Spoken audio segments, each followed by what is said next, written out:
You are about to enter the Shockwave Skull Sessions podcast, heard exclusively on RoadrunnerRecords.com/Skull Sessions. And now, here is your host, Bob Nalbandian. Thank you for downloading another Shockwave Skull Sessions podcast. This is podcast number 7, and what you heard right there was the band F5, the song Dissidents from their Drug for All Seasons CD that was released a couple years ago. And speaking of F5, we got the great David Ellefson as a guest on this episode. Of course, David Ellefson, you well know, I'm sure, from the band Megadeth. He was an original member from the band since day one. He spent about 20 years with Megadeth, and now he's got quite a few projects going on. Of course, the F5 band, also Temple of Brutality, and of course, the great Iron Steel. David Ellefson will be joined by Robert Bolger, who has just finished the production of his new documentary film, Behind the Suit and Tie. A great upcoming movie about the current state of the recording industry, actually the current state of the heavy metal record business, I should say, to be more specific. A great film that should be hopefully available real soon. He'll be talking about that in the podcast. The film will feature David Ellefson amongst many other great artists on the film, including Blasco, who of course plays with Ozzy, and also has his own management company, Mercenary, and quite a few other artists, as well as a lot of people at the many independent heavy metal record labels are also a part of this movie. Any artists out there, man, this is a must listen for you guys, because these guys shed some incredible light on the recording industry and how it relates to today's marketplace. As you know, it's a very, very difficult time for the both the recording industry, and even a more difficult time for the artists. So a lot of great things that both David and Robert share on this podcast. So definitely take the next hour or so. I believe this podcast is about an hour long. Kick back, relax, and enjoy this great podcast. Before we start in with this, I do want to mention this is, of course, the Shockwave Skull Sessions podcast, available exclusively at RoadrunnerRecords.com/Skull Sessions. You can also access the site from the main Roadrunner Records website, and also from iTunes. Just type in Shockwaves in the search of the iTunes store, and both the Shockwave Skull Sessions podcast as well as the Shockwaves Hard Radio podcast will pop in. So subscribe to both of them through iTunes and send in those comments, man. Love to hear from you guys. You could send in the comments over there through iTunes. You could also email me at shockwaveskullsessions@gmail.com. And don't forget to check out the new F5 record, The Reckoning. It'll be out on August 19th, so be sure to check it out. You could go to the band's site, f5theband.com, and look for it there. Also, be sure to keep an eye out for Robert's upcoming movie, Behind the Suit and Tie. And don't forget to pick up David Ellefson's great book about the music business. He's shed some real great stuff in that book, as well as on this podcast. So, with that said, man, let's get right to it. This is Shockwave Skull Sessions podcast number 7 with David Ellefson and Robert Bolger. We got Robert Bolger and David Ellefson on this episode here. How you guys doing? Good. All right. And we got Robert. Where are you based out of, Robert? Based out of New Jersey. And of course, David Ellefson from F5. What's up, David? What's happening, man? How you doing, Bob? All right. So before we get going on this, basically, we got Robert. You got a new movie coming out, Behind the Suit and Tie. First off, what can you tell us about this movie, and is there a release date for it yet? Right now, we're tightening up the production on it. Trying to figure out what I'm going to do with the trailer. There's so many avenues to go, but I just need to find that right person that can understand the concept and unfold it the way I would like to see it happen. Basically, it's about the record industry and just how artists are starving, labels aren't giving out any money. Basically, in a nutshell, just showcases what goes on to the everyday lifestyle of working at a record label. Right, and I've actually seen some excerpts from it, some great stuff.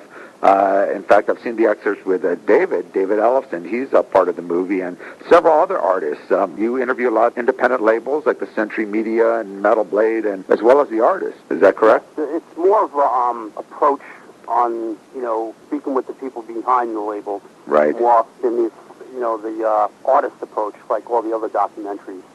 It entails some artists like David, let these people understand of, how a deal works, and, basically spell spells out how, when you get a record deal, it's there's work. You got to work. Bands got to tour. Metal bands got to tour. Right. As David quoted in the film. Now, is this going straight to DVD? My goal was to get it on the networks first. Awesome. And then, maybe release it, a DVD version. Right But on. there's so many options, and, there's so many people at me that want to work with me on this, but it's just not making sense. Right. What their whole goal is. I'm going to put this out. I need somebody that believes in the project and on the same page as me, basically. And just for the fans out there, you do have excerpts on your website, or is it your MySpace page? I'm sorry? You have some excerpts of the movie on your website? Yeah, what I did, I uploaded some footage just to give the fans, just to let them know that this is real, this is happening. It's just, a little promo piece. You can go to www.behindthesuitandtie.com, and there's all the information there. And now, David, you've got the brand new F5 records coming out in August, correct? August 19th will be the release date on it. All right. What can you tell us about that? Well, it's fans can go check out a clip on our MySpace, which is myspace.com F5 the band AZ.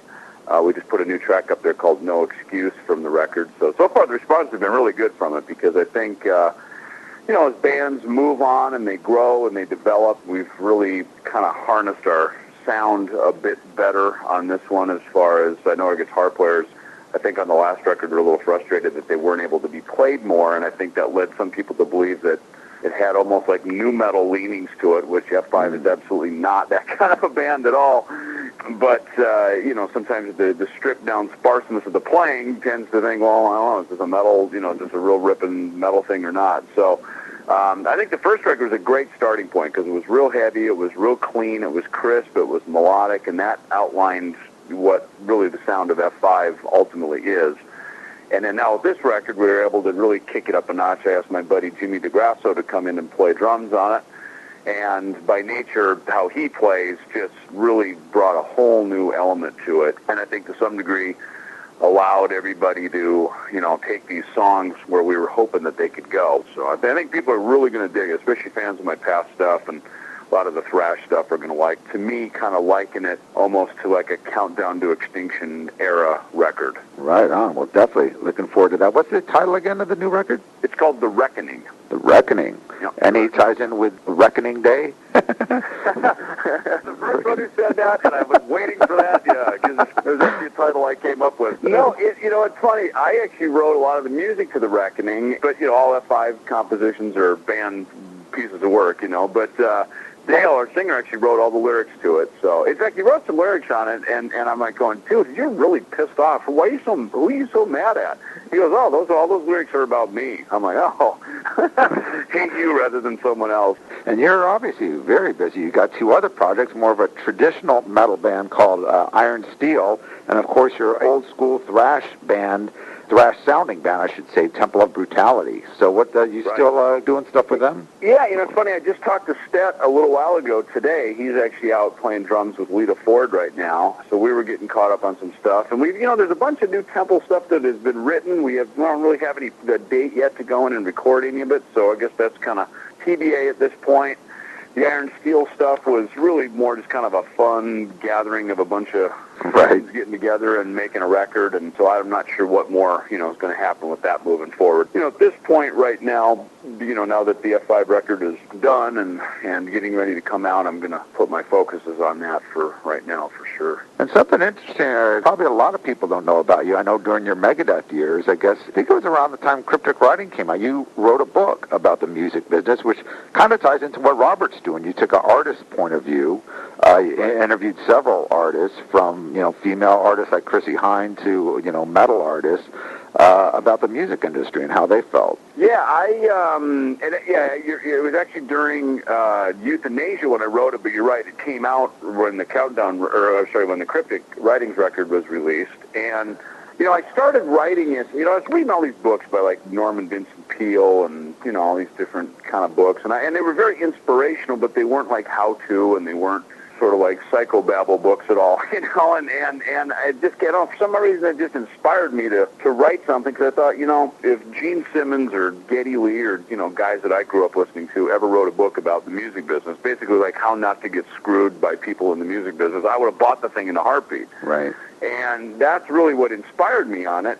So we're in, you know, making the Euthanasia record, and I thought, well, let me just follow this process all the way through, from the beginning of making a record to the touring of it and the releasing of it. And obviously the difference, you know, between then and today is that those were days when, you know, more and more bands were on major labels. But it was also an interesting time, because I wrote one little short chapter about the internet, which at that time was huge, because Capitol Records actually gave us the very first band website on the internet. I remember that during Euthanasia, right? Yeah, when you had that big party out there, you were showing me, and like the chat rooms, I'm going, what the hell is this? You're chatting to people online? I was like tripping out over that. Yeah, but that place, that mansion up in Hollywood Hills. Dude, that was awesome. That was one of the best Halloween party, absolutely one of the best album release parties I've been to. That and the old Iron Maiden release parties. Well, and, you know, as you know, too, that's a whole other thing about the music business that's gone away. That's, we'll definitely bring up about how labels aren't doing those kind of things. But let's get right into this, man, because there's obviously a lot to say about this, and this works perfectly, because obviously this is basically the basis of Robert's upcoming movies. So, Robert, to begin with, what inspired your movie, and how'd you get this going? Basically, I was A&R rep over at a small label based out of Arizona, Crash Music. I worked there for several years and just got frustrated, and, you know, and getting involved and speaking with other labels, and just I was a fan. You know, this was always a dream of mine to actually work at a label and do this, and it actually came true. But, you know, the end result, when I got deep into it, and towards the end of it, my stay with Crash, it was just a disappointment. So I felt the need, you know, people should be aware of this and get some insight from what I'm trying to do. You know, this needs to be exposed to the music fans. You know, fans, artists, whoever. If you're a fan of music, you should get a copy of this DVD. Yeah, absolutely. And I think that is something fans and artists should know, because I kind of come from the same background. You know, I've written for several different magazines and whatnot, but I also did the record companies. So it's interesting to get that perspective and see how the inners work of a label, whether it be a major label or an independent label. And it's an eye-opener, and it's something that artists should be aware of, and unfortunately, most of them aren't. They're not aware of how, you know, the whole process works. Well, let's face it, most of us, the way you figure out how it works is by getting into it sight unseen. In fact, I was looking at an email today from somebody that had, I think it was something from Berklee School of Music out in Boston, and they had some courses about artist management and, you know, a handful of other things, and I'm thinking, I mean, my first thought is, you know, when we were all getting into this, you know, as young kids, you know, Bob, you and I, you know, our genres kind of were about the same, you know, we were pretty much in the same genre growing up. Right, we're both old men. Yeah, and nobody, you know, offered anything like that, number one. And then number two is, it makes me wonder how much of that stuff even really works and how much of it is real. Because, you know, one thing about music, and even the business side of music, is that it's a very fluid, very intuitive kind of business. You know, it's probably a lot like the mafia. You know what I mean? It's like things kind of flow, they come and they go, and this guy enters the picture, and then that guy's out, and you know, it's not as cut and dry as because you're dealing with, you know, number one, artists who are very, you know, unpredictable, you know, by themselves, and in fact, it's amazing when you think back on it that there was even an industry built at all around creative people, which brings to mind that AC/DC song "Let There Be Rock," you know, about the businessman got rich, and you know, right. Because it's you know, music and business are it's an oxymoron when you think about it, you know. And most musicians don't want to know about it. The few that do capitalize on it, but you know, there really are no rules. It's so different from most other industries. So it's a pretty wide open space to try to nail it down, figure it out. So it always kind of cracks me up when I see colleges and these different, you know, entities offering courses on how to get in the music business. Yeah, I've taken some of those classes way back in the day. How are they? Because I've never taken any. You know, it's basically the basics. You get some speakers and stuff that talk about it, but the way metal music is promoted, I think, is different from any other music form because it's such an underground movement. Like, you know, you get a lot of these people talking about, you know, writing hit records and the Grammys, and you know, that's their, you know, those those artists' goal is to do that, where metal artists is, obviously playing to the public, touring and that kind of stuff. So depending on, the avenues, it's very different. But one thing I definitely want to get into, and one of the main things, obviously, about your movie is the whole downloading issue and basically the future of the music business. And, this is something that's bothered me. From a fan, I obviously was a fan and still am a fan since, the beginning. And my whole perspective is the labels got way, way too greedy. And that's what caused everything. They are to blame. The labels are to blame. That's my opinion. I mean, kids having to pay $18.95, $17.95 for CDs, that is absolutely absurd. When you think of it, that the artists, if they're lucky, if they're a name artist, they're making like $1 per CD. If it's a new artist, they'll be lucky if they make, about 50 cents? Is that accurate? Something like that? Yeah, I mean, it makes you wonder, where does the other $15 and $16 go? You got the distributor, the retailer, and the record company. And then the artist is making $1 if they're lucky. It's no wonder why this is happening.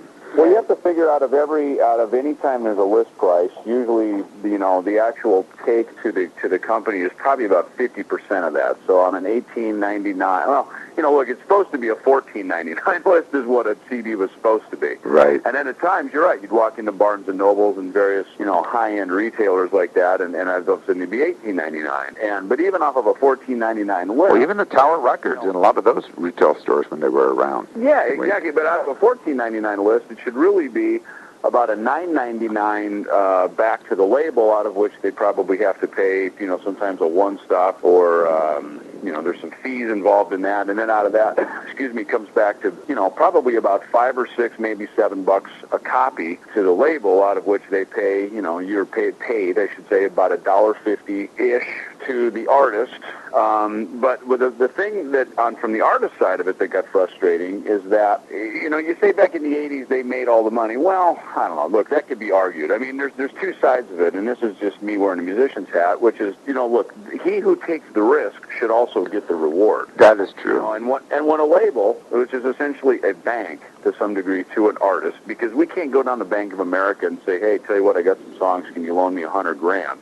In Nashville, they will actually let you leverage your publishing and leverage some of your assets like that to get a loan. But, I know here in Arizona they won't. Probably where you're in LA they won't. In Jersey they probably won't. But, so, you need some startup capital. You need a way to get your business started, because that's what your band is, essentially, is a business. So a label comes along and says, look, we'll pay for the cost. We'll pay for the marketing, the distribution, the manufacturing. We're going to take care of all the press, the radio. I mean, to be honest with you, for an artist, that is a sweet deal, especially if you're just some, band kicking it, trying to get a name out. Then what happens, though, is that if you become Prince or George Michael or, some of the larger acts and you sell millions and millions and millions of copies, at some point you go, wait a minute. It's not fair that you should continue to get all this money. Right. I want more. And then at that point, that's when the standoff begins. Yeah. Well, at that point, the fans will renegotiate. I think a lot, especially the bands in the 70s, they weren't quite aware of the longevity and whatnot. But I think a lot more now, if a band has a good attorney, they'll sign deals where, within a 3-year period or whatever, they have the option to renegotiate and that renegotiate, kind of thing. exactly, because then at that point, it is fair to do it. And a lot of deals don't have that in, and that's where the record labels really win, because then it's sort of, from here on out, they're able to and the thing of it is, too, is back in those days, in the 70s and 80s, labels signed, and I realize I sound more like a label guy talking about this, but I get, I think you need to understand both sides of it. You can't just sit here in ignorance and argue one side of it.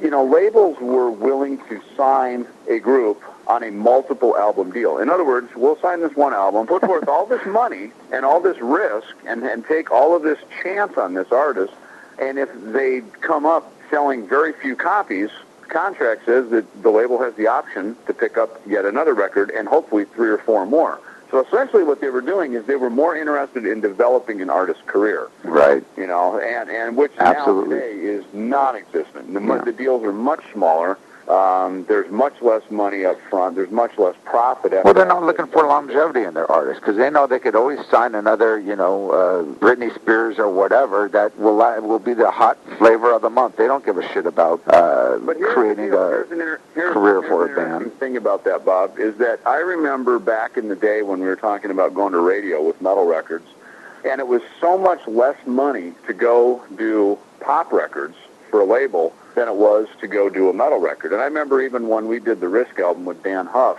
Dan was like, I can't, here's Dan Huff, who had, was now doing major hit records for Nashville, right? Like Faith Hill and on to Keith Urban and various things, but he was like, I can't even afford to make a rock record because it takes 5 months to make one of these rock records with a rock band. In the meantime, I could have churned out 3 country records, all of which would cost very little and probably sell millions. It'll either sell millions or it'll bomb big time. If you get on the radio, sure, it's going to sell. Right. And, again, a metal band obviously makes a lot more off the touring and whatever. It's not going to be a radio hit kind of thing. But let me go through this. This is interesting. I'll take the fan point of view, and I want to get your feedback on this, Robert, because the way I see it, as far as I remember when music CDs first came out. Tell me if I'm wrong here. It's really the only entertainment product that has continually gone up in price. Now, I remember when videos were being sold, and I remember back in the early 80s, the movie Airplane came out on video for the first time. I wanted to go buy it on Betamax, and you know how much that cost? $80, $79.99 for a blank video. Betamax was $16.99. When DVD players first came out, they were, extraordinarily expensive. Now you could buy them for $30.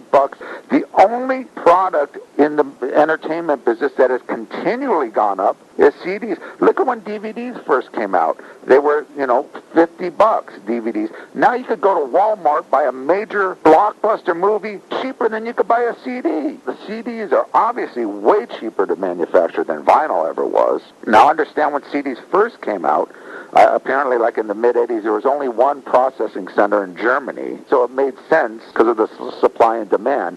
But nowadays, anyone could burn a CD out of their home. And that's why I'm saying where the labels got greedy. If they got smart in the 80s, put a cap on it. No CD should be sold more than $10. That should be the list. I remember when vinyl came out, the list price was like $8.99, but they were being sold for $5.99 back in the day. Right. They were being sold under the list price. So that is where I'm saying where they're getting greedy. What's your feedback on that, both Robert and David? Is that accurate or no? I think I agree with you with the greediness with the overpriced CDs. They're just giving you a round a little disc with some music on it. If they would add more to the package, make the release more exciting, I think the fan would go to the store and buy it. Bring down the price and add more to the package. My thought on it is, yes, you're right. And here's kind of the two sides of it. One, when you think about, a business manufactures a widget, for instance, right? Whatever that widget is, right? A sock, a pair of jeans, a package of coffee, a CD, whatever. Call it whatever you want. There's a cost to develop it, manufacture it, and then sell it on the backside, right? Out of which there's a profit. Usually 30% is generally considered a profitable company or a fair profit on that product. So that's generally the model that was worked for CDs, or for records. And then as you think about it, the widget changed and it became cassettes. And then the widget changed again and it became CDs. And then, God bless Steve Jobs, right? Because I'm a huge fan of Apple Computer and I just love everything they do. And as expensive as they are, but I just think from a creation and an innovation company, they're geniuses, and as is their marketing. And here they come, and Steve, this computer company, basically reinvents the whole model of how the music business is going to work. Because they finally, instead of fighting it, right? And again, I think Metallica got such a bad rap. On behalf of artists, mind you, they tried to stand up and fight the record companies and fight Napster and fight, all of the illegal and all the other stuff that was happening at the time. And I think they made it real good. They said, look, we have the money to fight this. We're fighting this pretty much on behalf of everybody. Unfortunately, it got like they were the bad guys and they were greedy. They weren't being greedy. They were trying to basically set a precedent for everybody else. And Bob, you and I know that when Metallica did anything through their career, all the rest of us followed. It's simple. They were the big 800-pound gorilla, and they broke down so many doors for all of us in metal music. And when they did something, they just paved the way for the rest of us to follow. And it's unfortunate that they didn't really prevail on that on a lot of levels, and it took them many years to kind of recover from that, public image-wise. But my thought was I thought what they were doing, at least they were standing up to the big evil corporate giant and saying, no, you're not going to do this anymore. As well as standing up to the bullies, that's what a lot of the internet stuff, talk about cyberbullying, people giving away our music. Yeah. Right about well, that. I agree with that. I mean, to get into that whole thing, I think, the reason with Apple and everyone coming into the whole downloaded music is because it had to be done. And I think the real genius behind it, whether you like the guy or not, was the dude that started Napster, because he fucking shook up the music business. And he started out in his own bedroom. It wasn't like a thing to make money. And that really changed the music business. And I'm sure that's why Apple and these other companies got so aggressive about it, which it was bound to happen. But the thing about Metallica, I think I discussed this with when I interviewed Bill Irwin about his Metallica and Philosophy book, which would piss me off as an artist. I'm sure you as well. Like, say you got this new F5 record coming out in August. If people now could file share it, if they get advance copies, and that's the thing that initially pissed off Metallica. And if you remember, they did a Mission Impossible soundtrack, and apparently that leaked through and got on Napster and everything before the release date. And it's like, you're selling our music, you're giving away our music before it's even out. They had every right to be pissed off on that standard. I think what the fans got upset with, this is just my understanding, is when they started attacking the fans directly. Sure. Now with the illegal downloading, you got a lot of these labels, corporations coming after people that sit home and maybe download a few tracks from their computer. What gives them the right to go ahead and go after the fan and charge them all these penalties and fees? Where's that money go? Does any of that money that they recover, does that go to the artist? I don't know. Would you agree with me on that? You think that money should go to the artist that they recover? Absolutely. Home music. Should be like Netflix, no fees. Well, I think eventually, the labels are talking about doing it basically like a subscription service. What about these labels that are going after the people that want to download a few songs to preview it and then go and buy it? Then you got these labels coming after these people, overcharging them. If you're caught downloading a song, Are they actually going after them? they're going after them. I read some stuff online. There's a big fee, a big penalty fee with it. If you're caught downloading music, something $2,500 a song or something. Where's that money going once they recover that? Does that go? Well, here's Rob, what I would say to that. Okay, if you're a label, right, and you just signed me to your label, you essentially own or co-own, but probably own the rights to my masters. That's part of how a traditional record deal works, right? Yeah, absolutely. Yeah, absolutely. So if you go after Bob, because Bob's illegally downloading music, you are the owner of those masters. It's sort of like true. It's like being the owner of a candy store, and some guy walks in and just walks out with a bunch of candy. Bob walks out with a bunch of candy. You have a right to go prosecute him because he just shoplifted from you. No, I understand that. Right. I understand that. But that money's shared with the artist, or is that just? Well, here's the thing: is normally and this may sound anti-artist, but I'm trying to just shed light on the realities of deals, and this is why artists need to pay attention to this stuff. Is that normally under a deal, Rob, you own the master. That's correct. So you essentially can prosecute, recover any money, damages, etc., and technically it's your money. Right. So I'm just curious if the labels, are entitled to share that recovered extra. I don't think so, because the owner of the master was their money. Right. Right. Kind of makes I sense. mean, I'm not an attorney, but I probably should be. In the music business.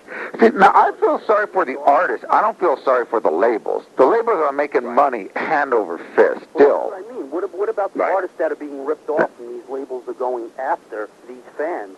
Well, the big problem, what I have with the record industry, too, not only are they making the huge chunk out of it, but they're making the artists be the scapegoats. The artists are the ones speaking up for it. And, you read so many interviews, these new bands or whatever, and they keep making the excuse, the reason why our last album didn't do too good is because everyone's downloading it.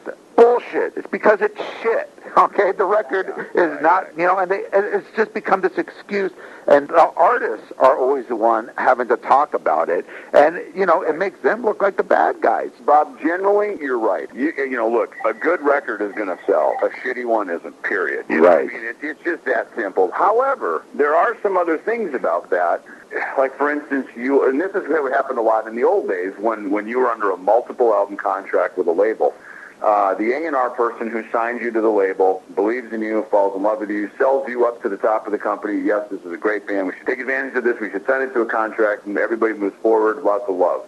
First record comes out. Hopefully all is well. Well, what happens is sometimes if the A&R guy, who's the talent scout that discovered you, gets fired. Right. Well, guess what? You got fucked. Inside the company to keep fighting for you. Right. And what then happens many times is all of a sudden somebody from up above says, well, wait a minute, we got, these bands here, these 4 bands that were signed by Rob when he was our A&R guy, and we got these 6 bands over here that were signed by Bob, and both of them have either left or been fired.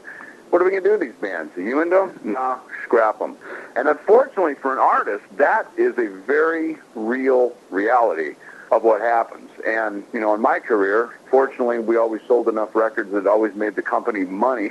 So, then we're going to show up a profit center, but at the same time, you kind of become the redheaded stepchild when you don't have anyone around there who really gets it or understands it or really champions it. So it really makes you think about how much even better things could have been if there would have been someone inside really championing. And in this day and age, we're talking about how the labels, make these exorbitant profits. As you know, there's only really 4 labels now. It's down to... Well, that's the other problem. That's why the independents, like the metal labels, the Metal Blade, Century Media, Nuclear Blast, Relapse, Roadrunner, all that kind of stuff. They're really, you remember A&M and Geffen and all those labels were independent. Right. They started out as independents.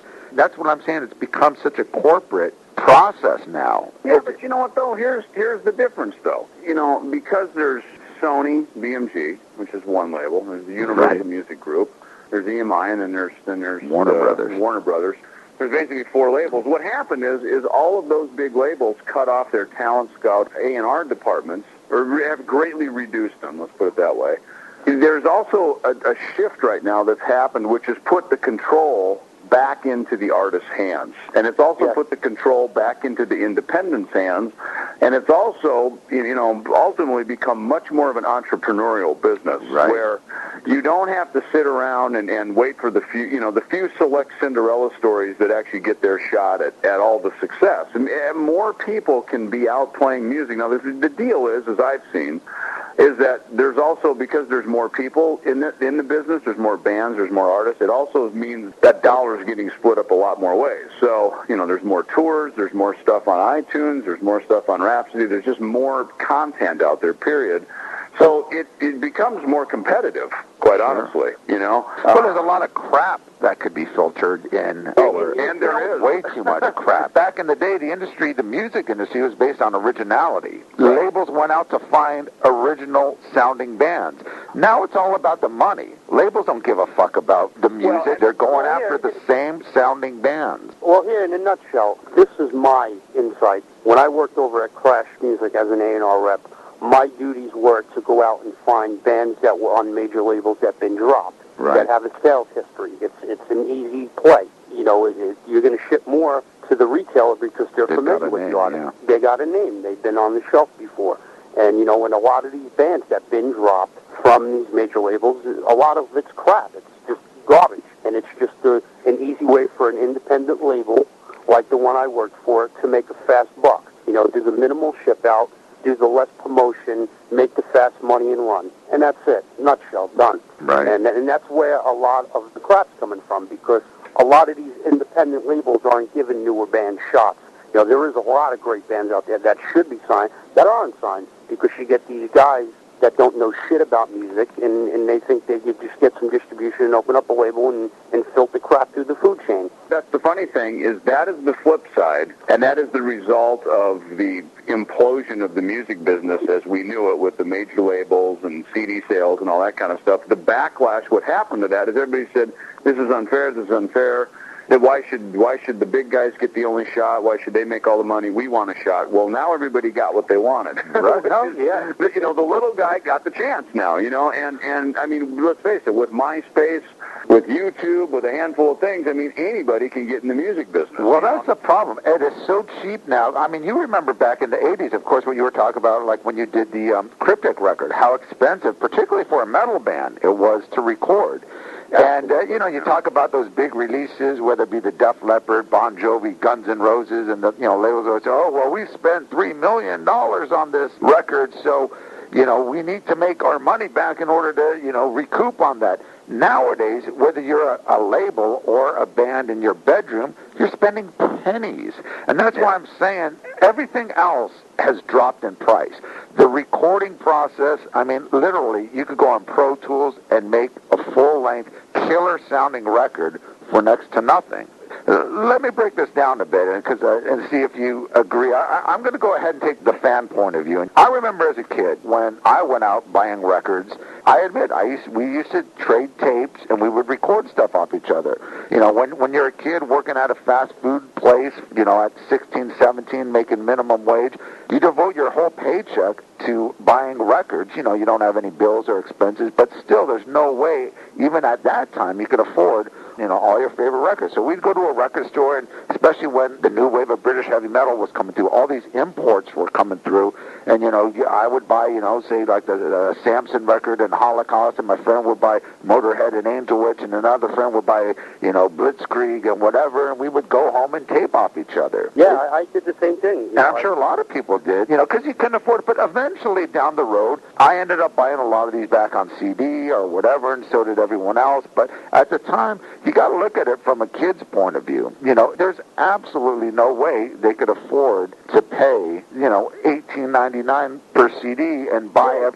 The label is forcing the fan to go ahead and steal it by jacking these prices up. You know, it's terrible. They need to drop the price, and they need to add more to the package. It needs to be appetizing. Now, I'll be honest with you, I haven't bought a CD in years. Here's a perfect example. System of a Down, huge band on a major label. I bought 2 or 3 of their CDs when they first came out for $9.99. Now, if they could do it, and they're making money, they're on a major label, why can't all labels sell their records for $10.99 or $9.99? You know, well, I think Bob, the same with... Notice, though, that has already started to happen, and you have to... It's too late now, though.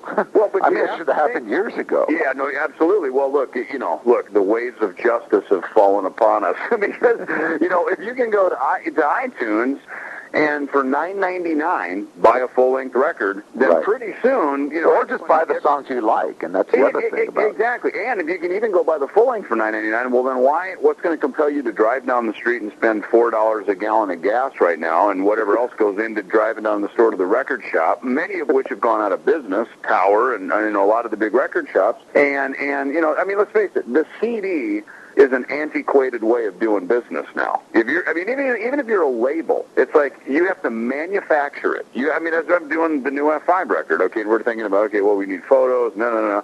I'm turning everything into the label, and if I were a label, I'd go, well, how many of these do I really want to print up? It actually costs me money to press these, ship them out at $4 a gallon to a store, to pay somebody to, you know what I mean? So all of a sudden, any profit that's there gets cut, you know? Whereas if you make the music, you do your photos and you do your artwork, and it sits in a nice little low-res picture on iTunes, and anybody can just kind of cruise along there because they're hanging on the internet one night, and wham, hey, F5, I like this. Let me check it out. Bing, bing, bing, iTunes, done, 99 cents, download.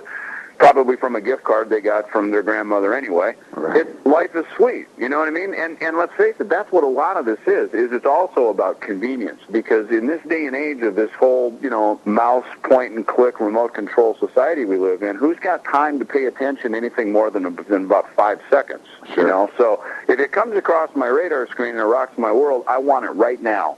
Because if I don't get it right now, something else is going to come along, take my attention, whether it's another piece of music, a Guitar Hero game, some NBA game, you know what I mean? Anything. It's like, you know, and that's the other thing, too. Let's face it, when we were younger, you know, growing your hair long, getting a flying V and a Marshall stack and being in a rock band was cool. Today, that's just one of many, many things that people do for fun now, you know. Yeah. And I just think, as I remember years ago being on tour, just going, wait a minute, it kind of seems silly. You make an album, which takes a year. You put it out, which just costs hundreds of thousands, if not millions of dollars. And now we're going to go out and play to a bunch of people that have to drive to a concert venue to come and see you play, and, you know, buy beer and pay for parking and buy a T-shirt, which probably costs each of them $100 now because concert tickets, everything's so expensive, right? And you think about that, and it's like, how long are people going to continue doing that? There's so many. Or how long could they afford to do it? The thing of it is now that the industry, obviously, they fought the internet for the longest time, and they ultimately lost. And Apple Computer, not really because they wanted to be in the music business, but let's face it, they wanted to sell iPods. You know what I mean? They wanted to sell their widgets, which were computer, pieces of hardware, because Apple's really in the hardware business, you know?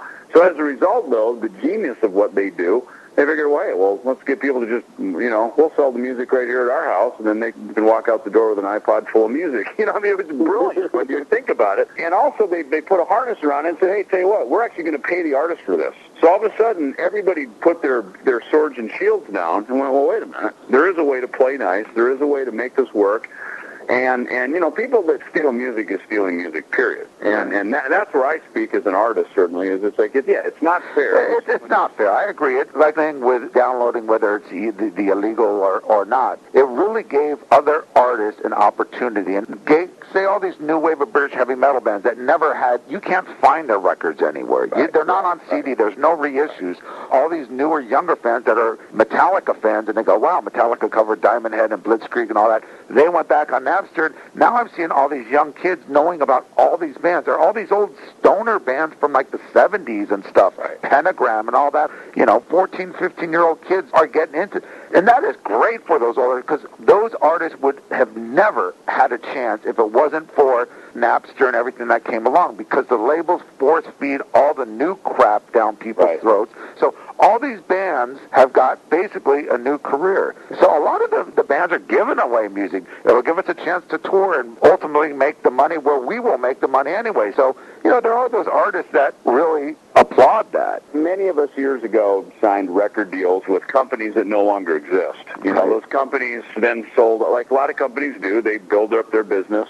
Companies that sell music, they're just a company basically trying to build their business. Most of them are not very passionate about music, even though they hire some people within it that are passionate about it. But a lot of like these, sort of elder statesman artists, they sell the company, what they own is their catalog, right?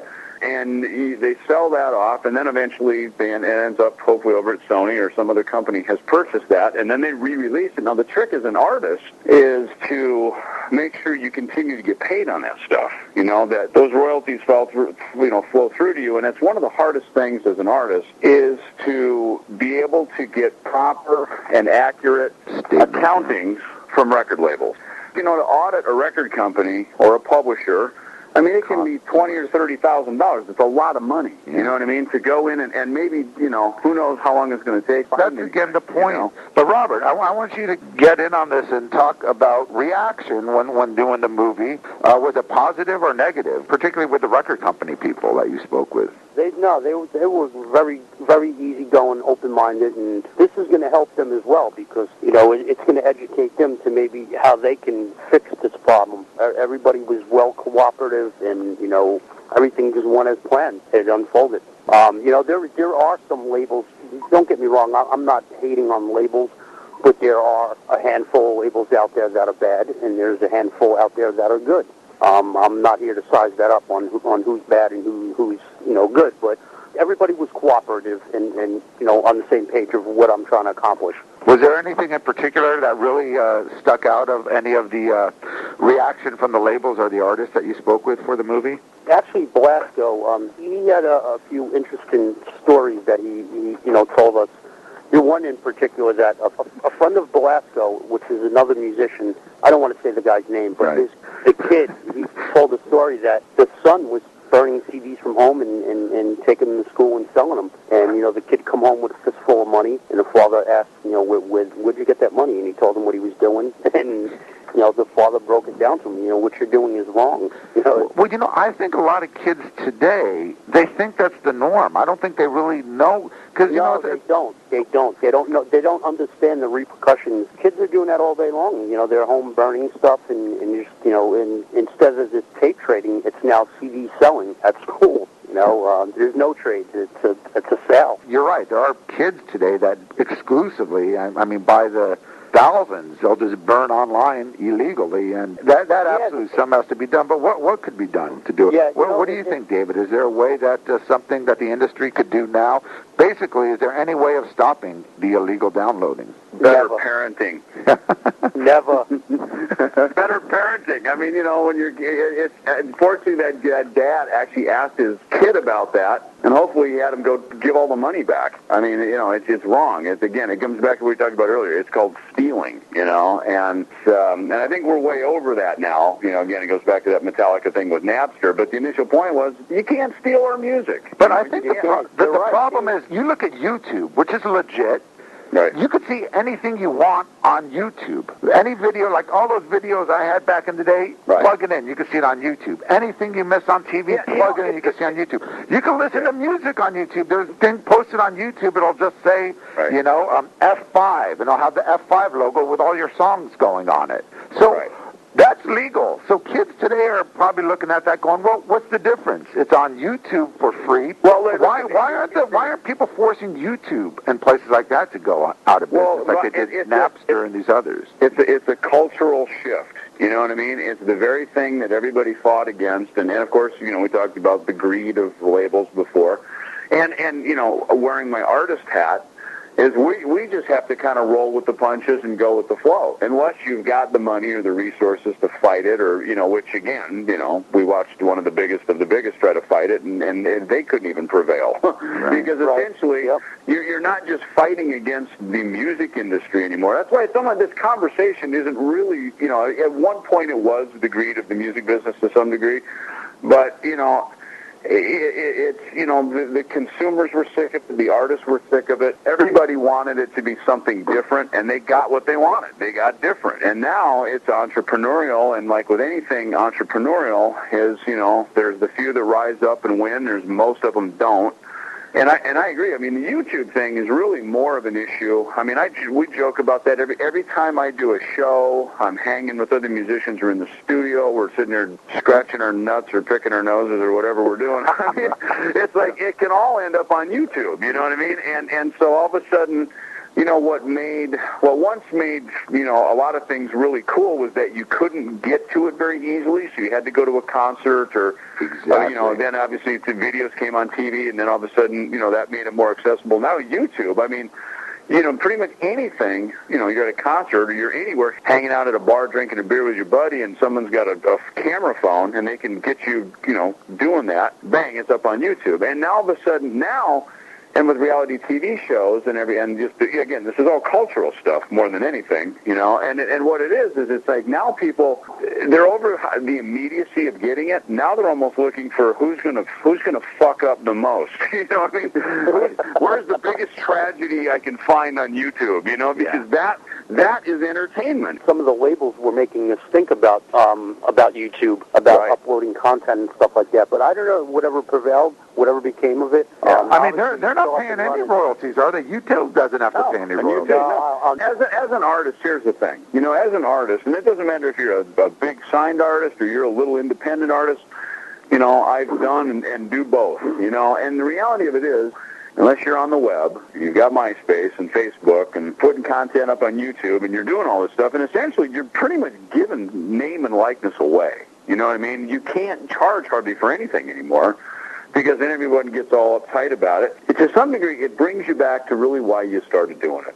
Are you really doing it for the enjoyment, or are you doing it for the money? There's some that really do a great job of being able to make a lot of money at it, and there's certainly nothing wrong with that. But, I think on my end, I always look at it like, what got me out of bed when I was 11 years old wanting to get up and go play bass and go rock the world, And that's, I think, what a lot of this has done for me, and probably a lot of other artists would agree, is even if you, got comfortable with a living, playing music, ultimately you always got to keep it back to why are you doing it? And I think for me, that has tested my motives a lot, and I'm happy to say that, more times than not, I'm really doing it just because for the love of music, and I got to tell you, I played on so many things and done so many things, I never made a dime at any of them, even if there was a promise of some money somewhere in it, you end up doing it because you love to play, you like hanging in a room with a bunch of other musicians, you like making a big loud racket or making some music and causing some trouble or whatever you're doing together. And I think from an artist side of it, being able to do just that, art, create, and come up with something out of nowhere, that's what an artist does. And the means by how you market it and sell it and all the rest of that stuff, I think, Bob, your initial thing about this whole conversation when we started this is, from an artist's point of view, you have to have some sort of an entrepreneurial or a business hat on, especially if you want to make a living or try to make some sort of a living at all by your art, Right. And some people just get sick of starving for their art. They're like, what, fucking, I'm done. I'm going to go be an attorney, Yeah. Or I'm going to go get a real estate license. I'm going to sell houses and actually make some money and finally eat well for a change, and in this day and age, you can't blame people for doing that because that's the way it goes, And, Well, that's why I think so many bands have so many, especially in Europe, you see these artists that have 5 or 6 different projects that they do, and that's what they need to do to basically make a living. They Sure. can't just survive. look, and you too, in particular. You've got 3 or 4 different projects you're working on. Yeah, and the reality of it, I'm here to tell you, I'm definitely not doing them for the money because there is no money in any of them, and I do them to be honest with you. I've sold the millions of records. I've had a good career. I got to step up to home plate and swing the bat more times than I deserve. Believe me, as do most of us who have been in the business for a while, and because it can be a shitty business. I think any of us that even get in it and have any success at all are lucky, and if we're able to stay in it for any length of time, we're really, really, really lucky, So for me, all these different projects and bands, these things that I do, man, I'm telling you, I'm doing them really for the fun, I'm really doing it because I'm passionate about it. I like doing them. I like making music. I'd rather do that than do something else, and if a couple of nickels trickle my way on them anymore, look, I'm thrilled. But it's, I just love being in the game, I do it for the love of the game, really. And you played with one of the biggest names in metal, which is Megadeth, which you tour around the world. You could actually say you can actually retire, Dave. Yeah, not funny. Retire from the business. I'm saying retiring from the extensive tours and just being at the demand at a label. Sure. Yeah, exactly. And it's and I'm lucky to be able to do that too. But again, haven't done everything I've done, it still comes back to why I got into it in the first place. Not about, well, how can I just keep perpetuating the legend or of work had once been done. You know what I mean? It's like, rather than sitting around kind of, looking at the stripes on your uniform and thinking, look at what I did, for me, it's always about, well, how can we go do something new now? What can we do to turn the page and start a new day? Right. And I think for all artists in the music business, now more than ever, that really needs to be the modus operandi, is you really have to do it for the love of music and the love of the game and the whole thing, not about how can I get into music, make $1 million so I don't have to go get a job. And I think that's why Bob and I always had so much fun shooting shit over the years about this stuff, because all the records that he, listened and mentioned, with, like he was just saying, with Motorhead and Witchfinder General and all these different bands, those are all things that when I got to California, all of us were all into those kind of bands. Quite honestly, I kind of think the import thing is kind of hip, because that takes me back to the old days, Bob, like, whenever we're trying to find an old, a Tank record or whatever, and you could only get it on import. It wasn't even you had to search through 10 different record stores to finally find it, Yeah, and I think that was cool. That was the difference between, us back then, because we didn't have everything at our fingertips. We didn't have the access. Right. And it makes you wonder if, I think everyone today, they just want that instant, gratification, where they could get it online or whatever. But that was the enjoyment out of it, like you say, going record shopping. And, this comes back to it. Since all these record stores, you see Tower Records gone out of business, and where, all the entertainment stores like Best Buy and those places are becoming the retail outlets for records. And obviously there's very limited shelf space. You're not going to have those great indie stores that have those killer imports or the hard-to-find records or even the used records. It's all basically the new product, what the labels are pushing. So, it makes it a lot difficult for anyone to find good older product, especially if these stores like Tower and whatnot that did carry a lot of these imports are going under. What's your view on that? Well, Bob, the other thing is, too, with it is, it's now been stated that the three biggest retailers of music are, in order, iTunes, Walmart, and Best Buy. Wow. So that just goes to show you that iTunes, if you're going to go buy music, most people are just going to go download one song or an album at a time, and they're going to do it digitally. Again, I take like a record I do, for instance, and what motivation is there for a bunch of labels around the world to have hard copies of it and go through all the cost of manufacturing it, distributing it, trying to put it on the shelves of a record shop? The record shop has to deal with buying it. You know what I mean? Yeah. Because more and more, it's return. Well, there's no overhead. It just goes. It no overhead to anybody. I think it's a great thing. I mean, it's got its advantages and disadvantages. Again, why download something illegally when you could get a better sounding copy that's not going to be cut off and it's going to be the right thing? Just go to iTunes, pay 99 cents for it. You don't have to buy the whole record if you don't like it. But there is that kind of that disadvantage of before. Back in the day, I'm sure you do too, Robert. Whether it be from the old thrash metal bands or the classic bands from the 70s, you bought it because it was an album. Every song was great on it. The other excuse the labels will give about on CDs there's 14 tracks instead of on most vinyl you used to have 8 or 9 tracks. But who gives a shit if only 1 or 2 of the tracks are worth a shit? Who cares if there's 8 songs or 150 songs? I mean, that's the bottom line. There's really not many quality records nowadays coming out, and especially these new metal bands. Usually the hit song was usually kind of like the worst song, the most commercial song, back in the day. Nowadays you hear the hit song, and it's the only good song. It's like every other song sounds like it's trying to sound just like the hit song, And it's like, this is shit. It goes to show that a lot of artists that were signed by major labels, you're right, the idea was value-added CD. Why give the audience 11 when you can give them 14? Because then they'll make them feel like they're getting something, and then we'll put some added. Because I think there was a satisfaction of buying an album, a cassette, and certainly even a CD, because you'd buy it and it was a whole experience. You open the jewel case, you pop the CD, and it usually has a nice piece of artwork on it. You open up the, maybe 8-page booklet, you flip through, you look at some lyrics, you look at some graphics, you read the credits, right?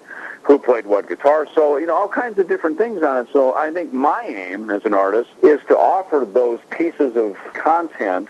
And I don't know that you can do it on MySpace, to be quite honest with you. And I may be a little old school in this. I still like, F5theband.com kind of website. Templeofbrutality.com. I liked it because from that side of it, you can still control. You can put lyrics up there. You can put, download this piece of content now. Download this thing here. And you can still put content up on your website that fans can go download. Even if that way the guy that goes over and for $9.99 buys the record on iTunes, he can still go to your website, download photos, images, lyrics, and still get the satisfaction that, hey, I spent $9.99, but I also got the booklet. And that's one of the things we actually did on the F5 site that the web team does, which I thought was really cool, is they have a thing called Pay Now, Play Now, which is basically if you go to F5theband.com, you go into our e-store, you can buy the F5 record, not the new one yet, not till August, but the current one, you can buy it now for, I think, $9.99. You buy it, you download it, and a week later,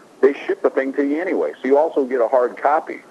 So it's like the best of iTunes and Best Buy, and you didn't have to leave your house. It's almost like best iTunes and Amazon. It ships to your house. Because again, being a bit old school in that way, I like to have something in my hand. I can read through the lyrics. I can pop through and put it in your car, and Well, Dave, that's just the mentality of kids today. They have a short expansion stand, so they don't have time to go ahead and look through artwork. But the true fan does really want that. For instance, the CDs are selling. Look at the band Five Finger Death Punch.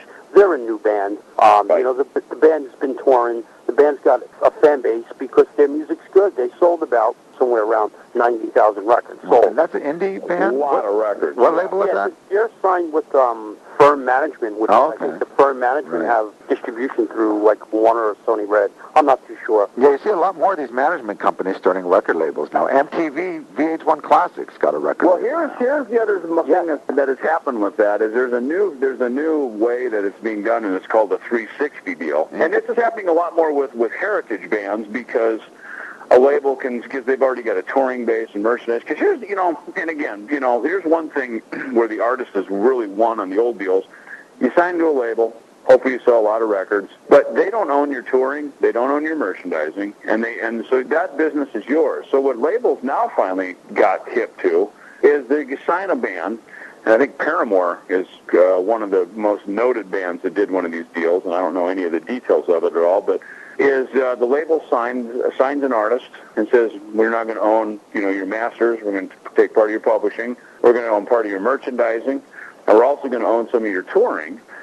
In exchange for that, they will usually write you a pretty fat check up front. So It's kind of like, if you want to mortgage your future on one of these 360 deals, you're essentially kind of giving away the back end to get the fat check up front. And not that that's a bad thing. It's we're working on it, but I think what's kind of cool about it, to be honest with you, is that if I were a label and I wanted to sign Rob's new band, I'd probably go, well, hey, why don't I also start printing his T-shirts for him that I can profit from? Why don't I become a booking agent so I can book dates for him? Because otherwise Rob's got to go get an agent, and that sucks, and that's difficult.